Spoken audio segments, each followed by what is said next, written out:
Hi everyone, welcome back to our YouTube channel let's smile PSC.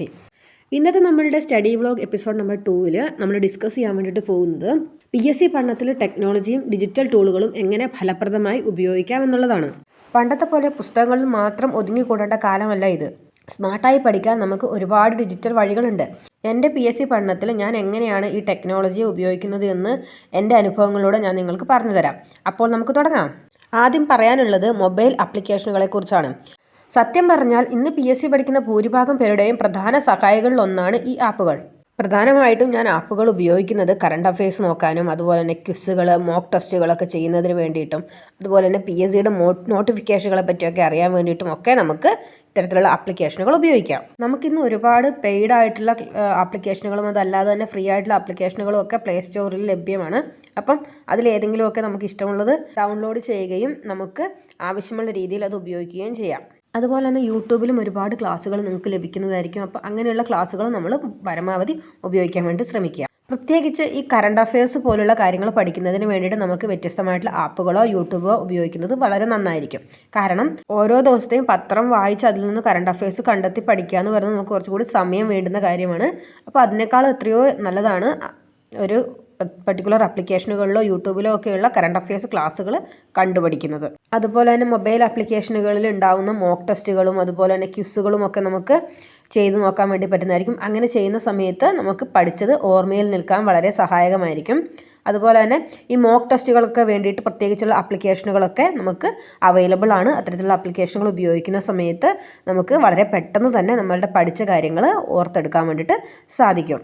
കൂടാതെ mock ടെസ്റ്റിന് വേണ്ടിയിട്ട് ഞാൻ പലപ്പോഴും ഉപയോഗിക്കുന്നത് നമ്മുടെ ChatGPT, ജെമിനി പോലുള്ള AI ടൂളുകളാണ്. അവിടെ നമുക്ക് പ്രോംപ്റ്റ് കൊടുത്തു കഴിഞ്ഞാൽ നമുക്ക് MCQ ലഭിക്കുകയും അതിൽ നിന്ന് നമുക്ക് വേണ്ടുന്ന കാര്യങ്ങൾ ആൻസർ ചെയ്തുകൊണ്ട് പോവുകയും അതിനുള്ള എക്സ്പ്ലനേഷൻ അവർ തന്നെ തരികയൊക്കെ ചെയ്യുന്ന രീതിയിലുള്ള ആപ്ലിക്കേഷനുകളാണ് ChatGPTയും ജെമിനിയും ഒക്കെ. സോ നമുക്ക് അത്തരത്തിലുള്ള ആപ്ലിക്കേഷനുകളും ഉപയോഗിക്കുന്നത് വളരെ നല്ലതായിരിക്കും. അതുപോലെ തന്നെ ചില ആപ്പുകളിലും നമ്മുടെ യൂട്യൂബിലുമൊക്കെ നമുക്ക് റെക്കോർഡഡ് ക്ലാസ്സുകളും PDF നോട്ടുകളും ഒക്കെ ലഭിക്കാനുള്ള ചാൻസ് ഉണ്ട്.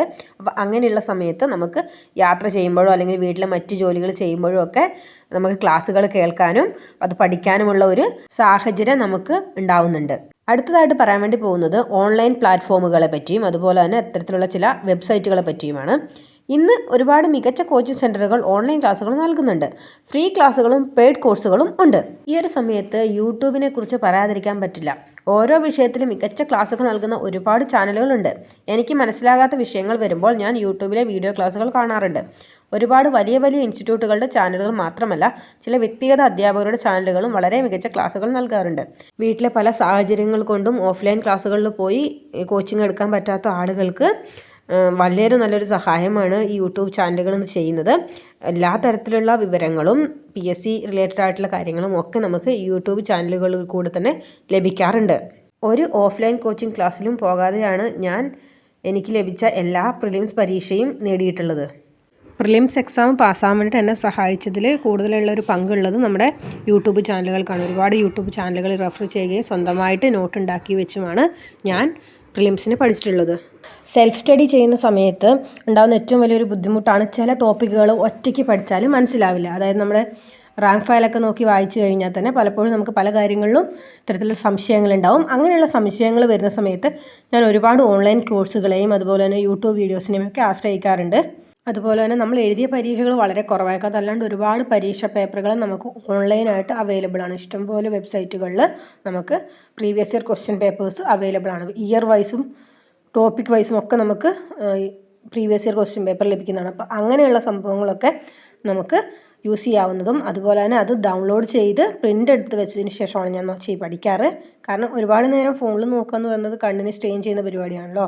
മാത്രമല്ല നമുക്ക് പരീക്ഷ എഴുതുക എന്നുള്ള ഒരു ഇത് കിട്ടണമെങ്കിൽ നമ്മൾ നേരിട്ട് പ്രിൻ്റ് ഔട്ട് എടുത്ത് നമ്മൾ പരീക്ഷ എഴുതുന്നത് പോലെ OMR ഷീറ്റ് ചെയ്യുമ്പോഴാണ് നമുക്ക് നമ്മളൊരു പരീക്ഷ എഴുതുന്നു എന്നുള്ളൊരു ഫീലിംഗ് നമുക്ക് ഉണ്ടാവുക. അങ്ങനെയാണെങ്കിൽ മാത്രമാണ് നമുക്ക് നമ്മളുടെ ഏതൊക്കെ മേഖലയിലാണ് നമുക്ക് പ്രശ്നങ്ങളുള്ളതെന്നൊക്കെ നമുക്ക് കറക്റ്റായിട്ട് വിലയിരുത്താൻ വേണ്ടിയിട്ട് സാധിക്കുക. അതുപോലെ നമ്മുടെ പരീക്ഷകളെ ഒരുപാട് സഹായിക്കുന്ന സംഭവങ്ങളാണ് ഔദ്യോഗികമായിട്ടുള്ള വെബ്സൈറ്റുകൾ. അതായത് PSCയുടെ ഔദ്യോഗിക വെബ്സൈറ്റ്, പത്രങ്ങളുടെ വെബ്സൈറ്റുകൾ, വിവിധ സർക്കാർ ഡിപ്പാർട്ട്മെൻറ്റുകളുടെ വെബ്സൈറ്റുകൾ, ഇങ്ങനെയുള്ള കാര്യങ്ങളൊക്കെ ഞാൻ വിവരങ്ങൾ ലഭിക്കാൻ വേണ്ടിയിട്ട് ചെക്ക് ചെയ്യാറുണ്ട്. PSC റിലേറ്റഡ് ആയിട്ടുള്ള കാര്യങ്ങളുടെ നോട്ടിഫിക്കേഷനുകൾ, അതുപോലെ തന്നെ PSC ബുള്ളറ്റിൻ തുടങ്ങിയവ നമുക്ക് ഓൺലൈനായിട്ട് ആക്സസ് ചെയ്യാൻ വേണ്ടിയിട്ട് സാധിക്കും. PSC ബുള്ളറ്റിൻ ഓൺലൈനായിട്ട് ആക്സസ് ചെയ്യാൻ വേണ്ടിയിട്ട് ചെറിയൊരു സബ്സ്ക്രിപ്ഷൻ മാത്രം കൊടുത്താൽ മതി. ഈ PDF രീതിയിൽ നമുക്ക് PSC ബുള്ളറ്റിൻ ഫോണുകളിൽ ഉപയോഗിക്കാവുന്നതും അതുപോലെ തന്നെ നമുക്ക് ആവശ്യമുള്ള സമയത്തൊക്കെ അത് വായിക്കാനും ഒക്കെ ഉള്ള ഒരു സൗകര്യം ഈ PDF മൂലം നമുക്ക് ഉണ്ടാവാറുണ്ട്. അത് കൂടാതെ തന്നെ നമുക്ക് PDF അല്ലാതെ തന്നെ നമുക്ക് നേരിട്ട് വീട്ടിലേക്ക് വരുത്തുന്ന രീതിയിൽ, പത്രം എന്നുള്ള രീതിയിൽ ബുള്ളറ്റിൻ വീടുകളിലേക്ക് വരുത്തുന്ന രീതിയിൽ ചെയ്യാവുന്നതാണ്. പക്ഷേ അതിനേക്കാൾ കുറച്ചുകൂടി കുറച്ചുകൂടി പൈസ കുറവ്, അല്ലെങ്കിൽ നമുക്ക് കുറച്ചുകൂടി അഫോർഡബിൾ ആയിട്ട് നമുക്ക് ഈ PDFകൾ ലഭ്യമാണ്. ഇത്തരത്തിൽ നിന്ന് വിവിധ വെബ്സൈറ്റുകളിൽ നിന്ന് ലഭിക്കുന്ന വിവരങ്ങൾ ഞാൻ ഡൗൺലോഡ് ചെയ്ത് പ്രിൻ്റ് ഔട്ട് എടുത്ത് വെക്കുകയാണ്, അല്ലെങ്കിൽ അതിനെ വേർഡിലേക്ക് കൺവേർട്ട് ചെയ്തിട്ട്, അല്ലെങ്കിൽ വേർഡിലേക്ക് കോപ്പി പേസ്റ്റ് ചെയ്തിട്ട് അതിൻ്റെ പ്രിൻ്റ് ഔട്ട് എടുത്ത് വെക്കുകയാണ് ചെയ്യാറ്. കാരണം നമുക്ക് കണ്ണിന് സ്ട്രെയിൻ അത്രയും കൊടുക്കണ്ടല്ലോ. നമ്മൾ ഫോണിൽ നോക്കി വായിക്കുന്ന സമയത്ത് ചിലപ്പോൾ നമുക്ക് ചില ആരോഗ്യ പ്രശ്നങ്ങളൊക്കെ ഉണ്ടാവാൻ ചാൻസ് ഉണ്ട്. കണ്ണിന് പ്രശ്നങ്ങൾ ഉണ്ടാവാം, അങ്ങനെയുള്ള പ്രശ്നങ്ങൾ ഉണ്ടാവുമെന്ന് തോന്നുന്നവർക്ക് അത് പ്രിൻ്റ് ഔട്ട് എടുത്ത് വെച്ച് പിന്നീടത്തെ യൂസിന് വേണ്ടി ഉപയോഗിക്കാവുന്നതാണ്. ഇനി നമ്മളിങ്ങനെയുള്ള ഡിജിറ്റൽ ടൂളുകൾ ഉപയോഗിക്കുന്നത് കൊണ്ടുള്ള ഗുണവും വെല്ലുവിളികളുമൊക്കെ എന്താണെന്ന് നോക്കാം. നമ്മളിങ്ങനെ ഡിജിറ്റൽ ടൂൾസ് ഉപയോഗിച്ചുകൊണ്ട് പഠിക്കുന്നത് കൊണ്ട് തന്നെ ഒരുപാട് ഗുണങ്ങൾ നമുക്കുണ്ട്. നമുക്ക് നല്ല രീതിയിൽ സമയം ലാഭിക്കാം, എവിടെ വെച്ച് വേണമെങ്കിലും പഠിക്കാം, എളുപ്പത്തിൽ വിവരങ്ങൾ കണ്ടെത്താം, ക്ലാസ്സുകൾ ആവശ്യമനുസരിച്ച് വീണ്ടും കാണാം, അതുപോലെ തന്നെ മോക്ക് ടെസ്റ്റുകളുടെ പെർഫോമൻസ് വിലയിരുത്താം. അതേസമയം തന്നെ ഒരുപാട് പ്രശ്നങ്ങളും ഈ ഒരു ഡിജിറ്റൽ ടൂളുകൾ കൊണ്ട് നമുക്ക് ഉണ്ടാവാറുണ്ട്, അല്ലെങ്കിൽ ചില വെല്ലുവിളികളും നമ്മൾ ഇതിനുകൊണ്ട് നേരിടാറുണ്ട്. അതായത് ഏറ്റവും ഇമ്പോർട്ടൻ്റ് ആയിട്ടുള്ളൊരു കാര്യമാണ്, നമുക്ക് ഡിജിറ്റൽ ഡിസ്ട്രാക്ഷൻ ഉണ്ടാവാൻ ചാൻസ് ഉണ്ട്. അതായത് നമ്മളിങ്ങനെ പഠിച്ചുകൊണ്ടിരിക്കുന്ന സമയത്ത് ഫോണിൽ നോട്ടിഫിക്കേഷൻ വരാം. അപ്പോൾ ആ നോട്ടിഫിക്കേഷൻ ചിലപ്പോൾ അതിന് പുറകെ പോകാം, അല്ലെങ്കിൽ യൂട്യൂബിൽ മറ്റേതെങ്കിലും വീഡിയോ കാണാം, അല്ലെങ്കിൽ ചിലപ്പോൾ ഫാമിലി വ്ലോഗുകൾ കാണും, ചിലപ്പം പാട്ടുകൾ കേട്ടുകൊണ്ടിരിക്കും. അങ്ങനെ നമുക്ക് ഡിസ്ട്രാക്ഷൻസ്, നമ്മൾ പഠിക്കുന്ന സമയത്ത് ഒരുപാട് ഡിസ്ട്രാക്ഷൻസ് ഉണ്ടാവാൻ ചാൻസ് ഉണ്ട്. ഓക്കെ, അപ്പോൾ നമ്മൾ മെയിൻ പ്രശ്നമാണ് ഈ നോട്ടിഫിക്കേഷൻ വരിക എന്നുള്ളത്. നമ്മൾ ജസ്റ്റ് ഇങ്ങനെ ഒരു പാഠം ജസ്റ്റ് യൂട്യൂബിൽ കാണാൻ വേണ്ടി തുടങ്ങുകയാണ്, അപ്പോഴാണ് പെട്ടെന്ന് നോട്ടിഫിക്കേഷൻ വരുന്നത്, വാട്സപ്പിൽ ആരോ മെസ്സേജ് അയച്ചെന്നുള്ളത്. അങ്ങനെ വാട്സപ്പ് പോവുകയാണ്, പിന്നെ സ്റ്റാറ്റസ് നോക്കിയിരിക്കുകയാണ്. അപ്പോൾ ആ ഒരു സ്റ്റാറ്റസിലൊരു യൂട്യൂബ് വീഡിയോൻ്റെ ലിങ്ക് കണ്ടു, അപ്പം എന്നാൽ പിന്നെ കുറച്ച് നേരം അത് കാണാം, അങ്ങനെ പറഞ്ഞ് നമ്മൾ ഇങ്ങനെ ഡിസ്ട്രാക്ട് ചെയ്യപ്പെട്ടുകൊണ്ടേയിരിക്കും. അപ്പം അതൊരു വലിയ പോരായ്മയാണ്. ഇങ്ങനെയുള്ള ഡിസ്ട്രാക്ഷൻസ് നമ്മുടെ പഠനത്തെ വലിയ രീതിയിൽ ബാധിക്കും. ഇത് നമ്മളുടെ പഠനത്തെ വളരെ വലിയ രീതിയിൽ ദോഷകരമായിട്ട് ബാധിക്കും. അതുകൊണ്ട് തന്നെ നമ്മൾ പഠിക്കുന്ന സമയത്ത് പൂർണ്ണമായിട്ടും ഫോണിലെ നോട്ടിഫിക്കേഷൻ ഓഫ് ചെയ്ത് വെക്കാൻ മറക്കരുത്. പഠിക്കുന്ന സമയത്ത് DND ഓൺ ചെയ്ത് വെക്കുന്നത് വളരെ നല്ലതാണ്. അതായത് ഡു നോട്ട് ഡിസ്റ്റർബ് എന്ന് പറയുന്ന ഒരു സംവിധാനം നമ്മുടെ ഫോണുകളിലുണ്ട്. അത് ഓൺ ചെയ്ത് വെക്കുന്നതും വളരെ ഉപകാരപ്രദമായിരിക്കും. നമ്മൾ പഠിക്കുന്ന ഫോണിൽ YPT ഓൺ ചെയ്ത് വെക്കുകയും നമുക്ക് ആവശ്യമുള്ള ആപ്പുകൾ മാത്രം ഉപയോഗിക്കുകയും ചെയ്യുക. കണ്ണിന് സ്ട്രെയിൻ വരാതിരിക്കാൻ വേണ്ടിയിട്ട് നമുക്ക് സ്ക്രീൻ ടൈം നിയന്ത്രിക്കാം. നമ്മുടെ യൂട്യൂബിലൊക്കെ സ്ക്രീൻ ടൈം നിയന്ത്രിക്കാനുള്ള ഓപ്ഷനുകളൊക്കെ ഉണ്ട്. അപ്പോൾ അങ്ങനെ അത് ചെയ്യുക. അതുപോലെ തന്നെ പഠിക്കുന്നതിനിടയിൽ നമ്മൾ ഫുൾ ടൈം നമ്മൾ ഫോൺ നോക്കിയാണ് പഠിക്കുന്നതെങ്കിൽ ഇടയ്ക്കിടയ്ക്ക് നമ്മൾ ബ്രേക്ക് എടുക്കുകയും റാങ്ക് ഫയലുകളോ പ്രിൻ്റ് ഔട്ടുകളോ ഒക്കെ വായിക്കാൻ ശ്രമിക്കുകയും ചെയ്യുക.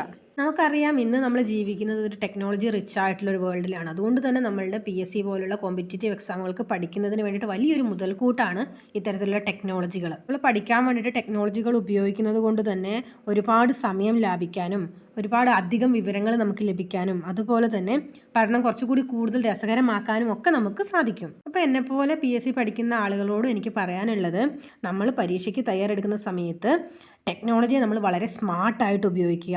അത് നമ്മുടെ പഠനം വളരെ എളുപ്പമാക്കും. പക്ഷേ കൃത്യമായ അച്ചടക്കവും ഫോക്കസും നമുക്കൊരു വലിയ പ്രശ്നമാണ്. ഇനി നിങ്ങൾക്ക് പഠനവുമായി ബന്ധപ്പെട്ട് എന്തെങ്കിലുമൊക്കെ സംശയമുണ്ടെങ്കിൽ, അതല്ലെങ്കിൽ ടെക്നോളജി ഉപയോഗിക്കുന്നതിനെ പറ്റിയിട്ട് എന്തെങ്കിലുമൊക്കെ കൂടുതലായിട്ട് അറിയണമെന്നുണ്ടെങ്കിൽ തീർച്ചയായിട്ടും കമൻറ്റ് ബോക്സിൽ ചോദിക്കാൻ മടിക്കരുത് കേട്ടോ.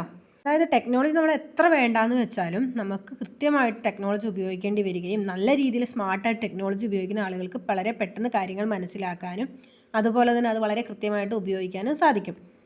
PSC പരീക്ഷകളുടെ മാറുന്ന ട്രെൻഡുകൾക്ക് അനുസരിച്ച് നമ്മൾ എന്ത് ചെയ്യണം, ഇത്തരത്തിലുള്ള ടെക്നോളജികൾ ഉപയോഗിച്ചുകൊണ്ട് നമ്മളും മാറണം. അതായത് നമ്മൾ ഒരുപാട് പഠിക്കുന്നതിലല്ല കാര്യം, നമ്മൾ പഠിക്കുന്ന കാര്യങ്ങൾ വളരെ സ്മാർട്ടായിട്ട് പഠിക്കുകയും അതിനെ കൃത്യമായി ഓർമ്മയിൽ വെച്ചുകൊണ്ട് വളരെ എഫക്റ്റീവായിട്ട് പരീക്ഷ എഴുതുക എന്നുള്ളതുമാണ് നമ്മൾ ശ്രദ്ധിക്കേണ്ടത്. അതിന് നമ്മളെ ടെക്നോളജി സഹായിക്കും. പക്ഷെ നമ്മൾ ഓവർ ഡിപ്പെൻഡൻ്റ് ആവാൻ പാടില്ല. ഒരുപാട് കാര്യങ്ങൾ സ്വന്തമായിട്ട് കണ്ടുപിടിക്കുകയും അതുപോലെ തന്നെ പുസ്തകങ്ങൾ വായിച്ച് മനസ്സിലാക്കുകയും ചെയ്യേണ്ടതുണ്ട്. ഈ വീഡിയോ നിങ്ങൾക്ക് ഇഷ്ടപ്പെട്ടിട്ടുണ്ടെങ്കിൽ ലൈക്ക് ചെയ്യാനും നിങ്ങളുടെ PSC കൂട്ടുകാരുമായി പങ്കുവയ്ക്കാനും എൻ്റെ ചാനൽ സബ്സ്ക്രൈബ് ചെയ്യാനും മറക്കരുത്. നിങ്ങളുടെ സപ്പോർട്ടാണ് വീഡിയോ ചെയ്യാനുള്ള എൻ്റെ വലിയ പ്രചോദനം. നിങ്ങൾക്ക് ഇനി എന്ത് വീഡിയോ ആണ് വേണ്ടത് എന്നുള്ളത് നിങ്ങൾ കമൻറ്റ് ചെയ്യുക. ബൈ.